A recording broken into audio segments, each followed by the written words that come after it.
బాలీవుడ్ బడా డైరెక్టర్ సంజయ్ లీలా భన్సాలీ చుట్టూ ఎప్పుడూ ఏదో ఒక వివాదం తిరుగుతూనే ఉంటుంది. ఆయన సినిమా తీస్తున్నాడంటే కాంట్రవర్సీకి కేర్ ఆఫ్ అడ్రస్గా మారిపోతుంది. తాజాగా ఆయన సినిమా సెట్లో జరిగిన విషాదం ఇప్పుడు బాలీవుడ్లో తీవ్ర దుమారం రేపుతోంది.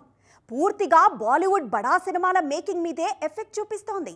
భారీ సెట్టింగ్లు, కళ్ళు చెదిరే విజువల్స్ తో ప్రేక్షకులను మంత్రముగ్ధులను చేసే సంజయ్ లీలా భన్సాలీ లేటెస్ట్ మూవీ సెట్లో ఓ కార్మికుడు ప్రమాదవశాత్తు ప్రాణాలు కోల్పోయారు. ఈ ఘటన ఇప్పుడు తీవ్ర చర్చనీయాంశంగా మారింది.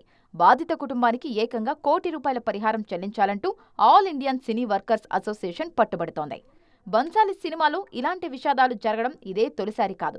గతంలో ఆయన ప్రతిష్టాత్మకంగా తెరకెక్కించిన దేవదాస్, పద్మావత్ చిత్రాల నిర్మాణ సమయంలో కూడా ఇలాగే కార్మికుల మరణాలు నమోదయ్యాయి. అప్పట్లో కూడా ఈ ఘటనలు ఇండస్ట్రీలో తీవ్ర కలకలం రేపాయి. పదే పదే భన్సాలీ సెట్లోని ఇలాంటి ఘటనలు జరగడంతో భారీ స్థాయి సినిమా సెట్లలో కనీస భద్రతా నిబంధనల పాటింపుపై ఇప్పుడు తీవ్ర స్థాయిలో ప్రశ్నలు వెల్లువెత్తుతున్నాయి. గతంలో భన్సాలీ తెరకెక్కించిన కొన్ని సినిమాల కథ, నేపథ్యం, ఆఖరికి టైటిల్స్ కూడా వివాదాలకు కారణమయ్యాయి. ప్రతి సినిమాతో వివాదాల్లో చిక్కుకోవడం కామన్ అయిపోయిన భన్సాలీ తాజా కాంట్రవర్సీ నుంచి ఎలా బయటపడతారో చూడాలి.